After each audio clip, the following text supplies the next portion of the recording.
आज हम रक्षाबंधन स्पेशल मिठाई लेके आए हैं घेवर। ये रक्षाबंधन में बहुत ही प्रसिद्ध है। तो चलिए इसको बनाने के लिए बस 4 चम्मच घी और छोटा सा कटोरा से 1 कटोरा मैदा का ज़रूरत पड़ा है और इतना सारा बन के तैयार हुआ है। तो चलिए हम बनाते हैं। और आप लोगों को वीडियो पसंद आए तो लाइक सब्सक्राइब कीजिए, शेयर कीजिए। ये देखिए यहाँ पे कितना घी हम लिए हैं, मुश्किल से 4 चम्मच है। और इसमें हम थोड़ा सा ये आइस क्यूब डाल दिए हैं और इसको थोड़ा देर हम मिक्स करेंगे इस तरह से। तो मैं हूँ छाया, छाया की कुकिंग में आप सभी का स्वागत है। और आप लोगों को वीडियो पसंद आता है तो लाइक सब्सक्राइब कीजिए, शेयर कीजिए। यहाँ देखिए हम इसको घी को कुछ देर इस तरह से मिला लेंगे। ये हाथ से चलाते चलाते हो जाता है मक्खन जैसा एकदम। और यहाँ जो बच गया है ये आइस क्यूब, उसको हम रख लेंगे अलग पानी में, क्योंकि इसमें पानी भी बहुत ही ठंडा डालना होता है। तो इसको हम थोड़ा देर इस तरह से हाथ से चलाएंगे और चलाते चलाते कलर थोड़ा चेंज हो गया है। तो अब इसमें हम मैदा मिलाएंगे। तो मैदा हम एक बार में ही मिला दिए हैं।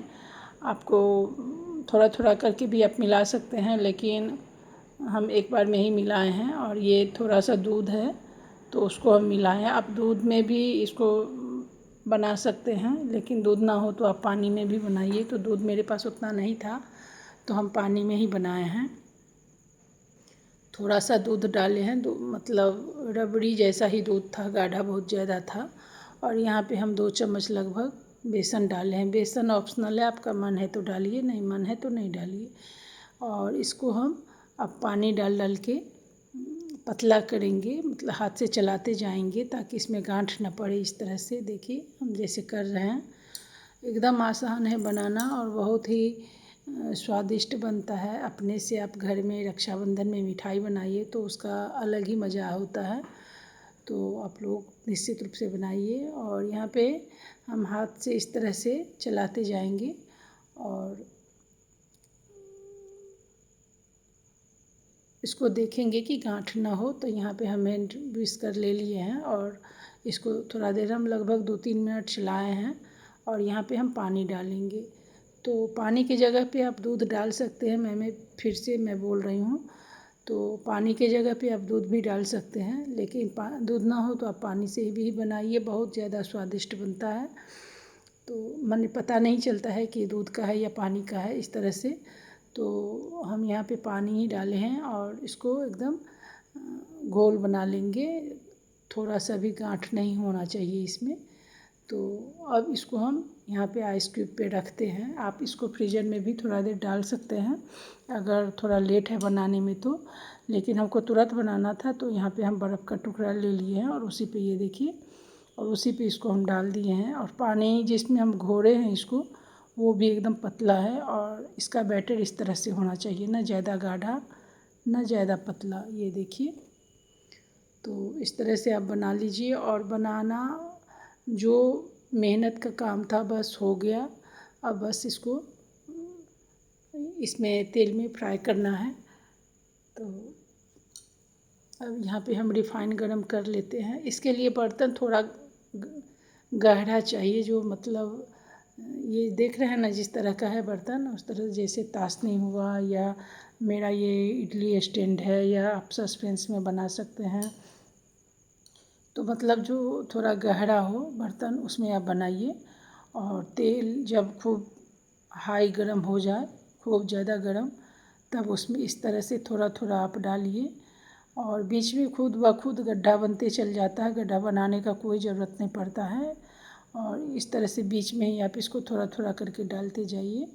ये देखिए, तेल एकदम गरम होना चाहिए और लो भी एकदम हाई है, तो उस तरह से बनाएंगे हम। और यहाँ पे देखिए हम बीच में इसमें कुछ चल गया था लकड़ी टाइप का, तो यहाँ पे हम इसको निकालने में ये मेरा थोड़ा टूट गया है। तो लेकिन इस तरह से ये देखिए, इसी तरह से छेद रहता ही है, थोड़ा छोटा रहेगा और में। तो इस तरह से अब हम बना लेंगे। और इसको निचोड़ने के लिए, अब तेल डालने के लिए हम रख दिए हैं इसको। और अब हम चाय बनाने वाला बर्तन में बना रहे हैं।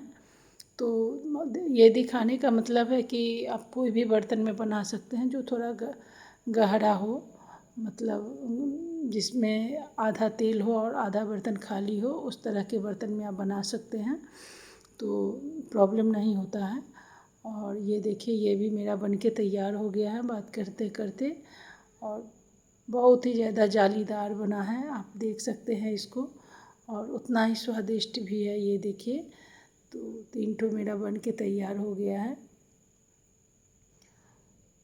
और हम 4 ठो बनाए हैं। तो यहाँ पे ये देखिए, और यहाँ पे हम रख दिए हैं सभी को एक दूसरे पे गेट के। इसका ऑयल एकदम निचुरा गया है। अब हम इसमें चीनी का चाशनी डाल रहे हैं। तो चाशनी आप मतलब एक कटोरा अगर आप मैदा डाले हैं तो 1 कटोरा चीनी डालिए और आधा कटोरा पानी, और जब चीनी घुल जाए थोड़ा सा खद के, तो आप डालिए। जैसे गुलाब जामुन का होता है चाशनी, उस तरह से बनाइए, और एक के बाद एक उसमें सब में डालिए। और यहाँ पे हम रबड़ी से इसको डेकोरेट कर देंगे। आप माने रबड़ी डालिए, बिना रबड़ी का ये थोड़ा सूखा सूखा जैसा लगता है, वैसे खाने वाले का अपना पसंद होता है। और यहाँ पे हम सभी पे रबड़ी इस तरह से घर में बनाए थे खुद से रबड़ी, तो यहाँ पे डाल दिए हैं। और आपको इस तरह से वीडियो आपको अच्छा लगता है तो लाइक सब्सक्राइब कीजिए, शेयर कीजिए। ये देखिए कितना मस्त बन के तैयार हुआ है, और मेरे यहाँ तो एक दिन में ही सारा ख़त्म हो गया था, सब ले लेके खा गया। माने हम 3 आदमी ही थे, और एकदम ले लेके, ये जालीदार होता है ना तो तुरंत ख़त्म हो जाता है, तो हम लोग माने दूसरे दिन के लिए ज़्यादा नहीं बचा था। तो इस तरह से आप भी बनाइए, बहुत अच्छा लगता है, और अच्छा लगे तो लाइक सब्सक्राइब कीजिए। Thank you.